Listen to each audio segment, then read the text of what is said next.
Ah ben voilà, c'est terminé pour Marcus Rashford au sein du FC Barcelone. Deco a déjà pris sa position.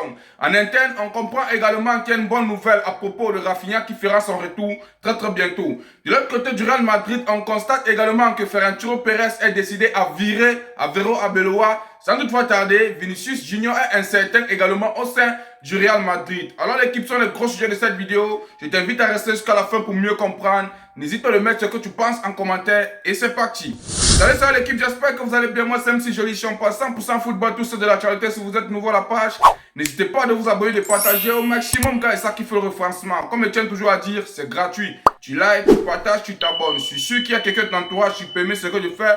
Donc du coup, n'hésite pas à le partager et abonne-toi. Sans toi tarder l'équipe, on va commencer avec le meilleur club de l'histoire qu'on appelle très bien le FC Barcelone. Restez concentrés car il n'y a pas trop de news. Alors comme je te l'ai dit depuis le début de la vidéo, Marcus Rashford est mal parti au sein du FC Barcelone. Vous vous en rendez compte? Car on tient à préciser, le directeur sportif du FC Barcelone qu'on appelle très bien Deco préférerait dépenser 60 millions d'euros pour un nouvel allié plutôt que de conserver Marcus Rashford avec son salaire élevé actuel. On tient très bien à préciser que c'est 30 millions d'euros qu'on a en train de demander au FC Barcelone avec Man United.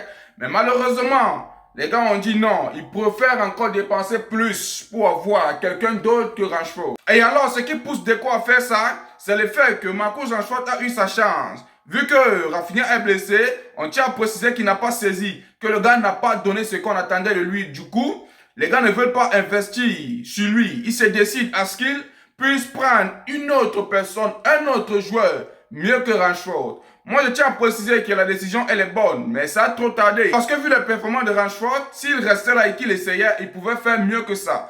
Mais vu que les gars ont pris la décision, je pense que c'est la meilleure des choses. Mais pour moi, il tient encore à dire, Rashford, s'il avait encore un temps de jeu au sein du FC Barcelone, le gars devait prouver mieux que ça. Mais il n'y a pas de problème, comme les gars ont décidé. Ils sont lancés pour faire un mercato digne de ce nom. Vu que Deco est lancé pour un mercato extraordinaire, il n'y a plus rien qui l'arrête. Le gars veut un FC Barcelone digne de ce nom en termes de saison prochaine. Et si on descend directement à propos de Rafinha, on tient à nous préciser qu'il y a de bonnes nouvelles. Rafinha sera de retour à l'entraînement la semaine prochaine. C'est une très bonne nouvelle. Si ça coïncide très bien, il peut jouer le Classico. Ou bien, les gars, je me trompe, on ne doit pas nos responsabilités à amener le FC Barcelone de bout en bout comme il se doit. Parce que même si les joueurs manquent, les gars, on a le devoir d'amener le club de bout en bout. C'est ce qui fait notre force. Pour ceux qui me suivent, vous savez très bien que j'ai eu à faire une vidéo vis-à-vis de Lamine Yamal qui sera absent pour la suite de la saison. Il fera seulement son retour pour la Coupe du Monde. Lamine Yamal, lui, il se croyait déjà au pire. Lui, il croyait peut-être que le gars ne devait pas jouer le mondial. Écoutez ce qu'on dit.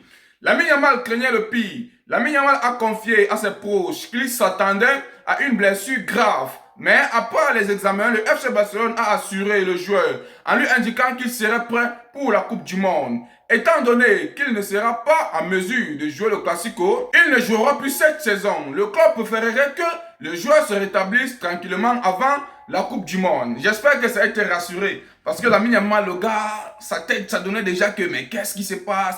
Est-ce que je vais rater le mondial? Est-ce que je vais rater le rêve de jouer le mondial? Mais alors, très bonne nouvelle pour lui. Pour moi, il tient à préciser s'il est en sécurité, c'est la moindre des choses. Alors, le FC Barcelone, pour que Lamine Yamal puisse vraiment être fier de nous, les gars, gagnons tout. Gagnons tout. Et alors, comme ça ne manque pas, Hansi Flick, vous savez très bien que si Lamine Yamal n'est pas là, la personne qui va jouer à sa place, c'est la personne qu'on appelle Ronny Barty. Hansi Flick, à propos de Ronny, il tient à préciser. Ronny est prêt, il s'en sort très bien, il est très professionnel. Maintenant, il a les occasions de jouer. Nous verrons s'il entre titulaire demain ou depuis le banc. Alors, on ne commence même pas Hansi Flick. Il faut faire jouer le type qu'on appelle Ronny Barty. Il n'a pas eu un temps de jeu. Ça ne vaut même pas, donc ça ne sonne même pas dans mes oreilles de savoir s'il sera titulaire ou pas. Même s'il parle de n'importe quoi, il faut mettre le type là-bas. Il va nous prouver de quoi il est capable. Parce que je vous assure, ce qui fait en sorte qu'il nous prend un mauvais football comme on a eu à voir là, c'est parce qu'il n'a pas eu un temps de jeu. Du coup, si l'opportunité se présente, il faut mettre, il doit jouer. Pas qu'on va voir s'il sera titulaire, non, rien à voir. Il doit commencer le matin, midi et soir. Et toi-même, tu es conscient que c'est ta mauvaise gestion qui a fait en sorte que Ronny Barty puisse nous trouver dans un mauvais état comme ça. Alors, si tu donnais Lamine Yamal un temps de repos, c'est qu'il devait non pas se blesser, mais c'est que Ronny Barty aussi devait avoir un temps de jeu et que le gars devait aussi être dans son prime. Et alors, les gars, je voulais pas trop durer pour la fête du Barça. Alors, directement, on va tomber pour le Real Madrid. Et tiens à préciser, il y a des révélations choquantes là-bas et vous allez voir ce que ça donne. Directement, tiens à préciser, breaking, Ferran Torres veut virer Arbeloa du poste d'entraîneur. Certains membres de la direction pensent qu'Abeloa devrait rester et avoir une chance. Cependant, Ferran Pérez est le dirigeant qui veut un nouvel entraîneur. L'équipe, vous connaissez très bien comment le Real Madrid est exigeant quand les gars se voient en train de faire une saison blanche. Les gars ne blaguent pas, hein. Les gars ne blaguent pas. Tu fais une petite faille, il te vire. Donc du coup, il a grave chaud, il n'y a rien à dire. Les gars, c'est mal lancé pour lui. C'est mal lancé pour lui. Là, ils sont en train de voir là. Non, on va le virer. Non, il va quitter, il va quitter. Ferran Pérez s'est décidé. Pour lui, tu as précisé qu'Abeloa doit partir. Qu'Abeloa doit partir. Et ce que je suis en train de dire, c'est une mauvaise option. Parce que c'est pas le problème d'Abeloa en fait. Ensuite de vidéo, vous allez comprendre les gars. C'est pas le problème d'Abeloa. Le problème ici, c'est le collectif qu'il y a au sein du Real Madrid. Ce sont des joueurs. Les joueurs du Real Madrid ne jouent pas collectif. Chacun joue individuel. Et c'est ce qui les cloue. Et vous allez encore comprendre, le duo Vinicius et Mbappé, ça ne donne pas. On continue l'équipe. Comme je tenais à préciser, Abeloa est mal parti. Vu que le Real Madrid est grave exigeant, vous connaissez très bien quand les gars se voient en train de faire une saison blanche, les gars se permettent de licencier comme il se doit. Donc du coup, c'est mal parti pour Abeloa et il n'aura plus de chance au sein du Real Madrid. Et si on tombe maintenant sur le cas de Vinicius et de Mbappé, restez concentrés. On tient à préciser l'équipe. Mettez bien vos oreilles, hein. On tient à préciser, les stats prouvent que le duo Mbappé et Vinicius Junior est incompatible. En 2 saisons, ils ont été décisifs ensemble sur seulement 6% des 261 buts marqués par le Real Madrid. Les gars, c'est tellement nul. 4 passes décisives de Mbappé pour Vinicius Junior et 12 passes décisives de Vinicius Junior pour Mbappé sur 261 buts marqués. Le Real Madrid gagne plus quand l'un des deux n'est pas là. 69,3% de victoire contre 62,3% quand les deux jouent ensemble. Les gars, vous voyez à quel point... Non, pour les gens qui me suivent, j'ai toujours eu à parler ça, les gars. Les bienfaits ne sont pas encore nombreux ici, mais ce qui est sûr, vous allez me donner raison. Même si je ne suis pas un fan du Real Madrid, les gars, on regarde le football, on voit ce qui se passe. Nous sommes les consommateurs. J'ai toujours eu à dire matin, midi et soir que le duo Mbappé, Vinicius, ça ne pourra jamais donner. Non seulement il y a de l'ego, mais les gars, il ne se complète pas. Et vous savez très bien que quand il y a de l'ego, personne ne va se compléter. Chacun essaie de jouer pour lui. Et on comprend directement ici que le problème, c'est pas Vinicius. Le problème, c'est Kylian Mbappé. Mais il y a une révélation très bizarre, les gars, qui va vous mettre, je sais pas, qui va vous faire péter les plombs. Quand Mbappé n'était pas au sein du Real Madrid, ça partait en pétard. Les gars faisaient quelque chose de bon. Mais depuis qu'il est arrivé, rien ne se passe. Et ça que vous allez me dire que non, tu n'es pas pour Mbappé, tu aimes Vinicius, rien à voir. Je ne suis pas du Real. J'aime juste le bon football. Je suis barcelonais en plein temps. J'aime juste le bon football, les gars. Quand c'est pas bon, on doit parler. Et vous allez peut-être me dire que non, en sélection, est-ce que Vinicius a les stats que Mbappé a, patati patata. Je suis totalement d'accord avec vous. Mais vous savez très bien que la sélection et le club, c'est deux trucs très bien différents. Chacun ne peut pas briller partout, les gars. Non! Vinicius brille en club, et je précise encore qu'il brille en club. Mbappé brille en sélection. Vous savez pourquoi je suis en train de dire ça? Les gars, Mbappé n'aide pas le Real Madrid à aller de bout en bout. Dans la plupart des matchs qu'il a toujours eu à buter, c'est dans les petits matchs, c'est pas dans les grands matchs. Et sommes d'accord dans ça. Arrêtez d'avoir peur pour dire la vérité à qui que ce soit. Mbappé n'aide pas le Real. Si pas, vous allez voir quelque chose. Mais vu que je suis en train de dire que les gars sont en train de réfléchir autrement, vous allez comprendre que ça va vous rendre bête d'équipe. Alors les gars, comme je suis en train de dire que vous allez devenir bête, on tient à préciser. Certains au Real Madrid pensent qu'une vente de Vinicius pourrait rééquilibrer l'équipe. Ferran Pérez est contre cette idée. Il a bien fait.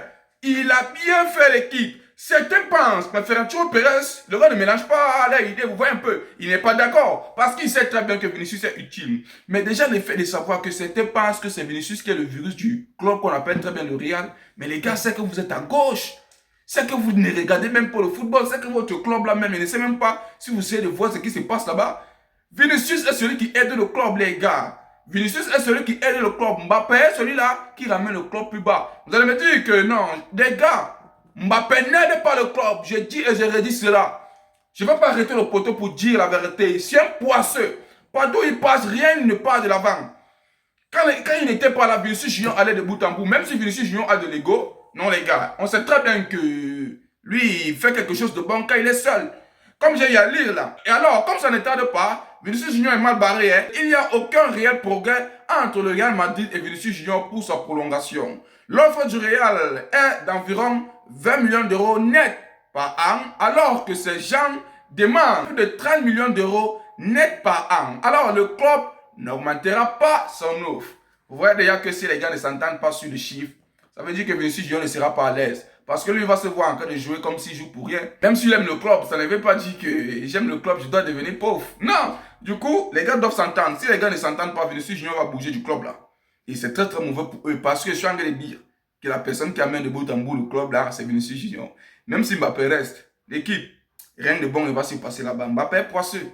En termes de club, le gars n'a pas cette chance-là. Qui aille en sélection, là-bas, il a la chance. Mais en termes de club, zéro de la vie, il n'a pas de chance. Et alors, directement, on tombe sur l'affaire Prestiani, l'équipe. Vous savez très bien que ça a grave mis longtemps avant qu'on ne puisse prendre une décision formelle vis-à-vis de ça. On tient à nous préciser que Breaking, l'UEFA a suspendu Prestiani pour 6 matchs suite à ses insultes racistes contre Vinicius Junior. C'est petit. On devait même couper même 18 matchs, même pendant 15 ans.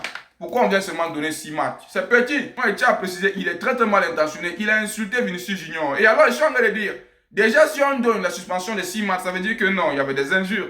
Vous voyez un peu ce que je veux dire? Si on se permet déjà de dire que non, on te donne 6 matchs, il n'y a rien à dire. Ça veut dire qu'il y avait des uns. Alors, c'est très très ça. Pas besoin encore de nous voiler qu'il n'avait pas insulté ou bien quoi que ce soit. Tout ce que nous voulons ici dans le football, c'est qu'il puisse avoir la paix. Tout le monde doit respecter son prochain. Ça ne sert à rien d'insulter ton prochain. Les gars, vous jouez le même football. Je vous prends un exemple. Quand on vous blesse là, c'est pas le même sang qui sort. Pas des racistes là. Et alors, laissons cette affaire de Prestiani. Nous sommes en train de parler de Vinicius, même si ça concernait Vinicius. Revenons alors sur le véritable problème du Real Madrid. Vous allez comprendre, c'est Benzema qui parle. On tient à préciser, Benzema compare le Real Madrid au PSG aujourd'hui. Au PSG, sur le papier, il y a moins de noms qu'au Real Madrid, mais c'est une équipe. Très très clair. Il n'y a rien à dire. On continue l'équipe. Madrid, c'est compliqué. Ça joue pas trop équipe. Totalement d'accord. Ils ne se parlent pas assez. Tu peux mettre l'entraîneur que tu veux. Et rien ne va changer. Il a tout dit. Hein? Le Real Madrid, c'est loin même d'être une équipe. Les gars ne se mélangent pas. Essayez un peu de regarder les actions individuelles de qui que ce soit. Quand un Mbappé a un ballon, il refuse gardement de donner à un Vinicius. Et c'est vice-versa. Hein? Quand un Vinicius a le ballon, il refuse gardement de donner à un Mbappé. Chacun joue pour lui. Alors qu'une équipe, c'est collectif. Le défenseur sait très bien qu'il doit jouer pour défendre. Le milieu de terrain sait très bien qu'il doit relayer les ballons. En termes de finition, si tu n'es pas mieux placé, tu dois donner à ton coéquipier qui est mieux placé. C'est ça le football. Mais pour eux, c'est pas ça. Hein. Si Vinicius a le ballon, s'il ne court pas jusqu'à arriver devant le gardien pour mettre ça lui-même, c'est que c'est pas lui. Ainsi que Mbappé. Si Mbappé ne court pas pour aller mettre ça lui-même, non, c'est que c'est pas lui. Et vous voulez que le Real puisse évoluer comment? C'est pourquoi les gars sont en train de dire, le duo Vinicius Mbappé, ça ne donne pas. Une personne doit dégager du club. Et vu que ça s'est prouvé, les gars, ça s'est prouvé, vos victoires, ça ne coïncide même pas. Le taux de victoire du Real Madrid, c'est quand les deux là ne jouent pas ensemble. Et le taux de défaite du Real Madrid, c'est quand les deux là jouent ensemble. Essayez de réfléchir avec vos têtes. Benzema a tout dit. Alors que le PSG, les gars, c'est toute une équipe. Mais ils n'ont pas des noms comme ça. Ils n'ont pas des noms comme ça, mais c'est une équipe soudée parce que les gars jouent ensemble. Je pense qu'il a tout dit. C'est le véritable problème du Real Madrid là-bas. Si les gars jouent ensemble, ils vont régler ce qui se passe au sein de leur club. Et c'était tout à propos de cette vidéo, l'équipe. J'espère que vous avez aimé. N'oubliez pas de vous abonner et de partager au maximum car c'est ça qui fait le refinancement. Comme je tiens toujours à dire, c'est gratuit. Tu likes, tu partages, tu t'abonnes. Si sûr qu'il y a quelqu'un de ton entourage qui peut aimer ce que je fais, donc du coup, n'hésite pas à le partager et abonne-toi. Ciao, ciao, ciao.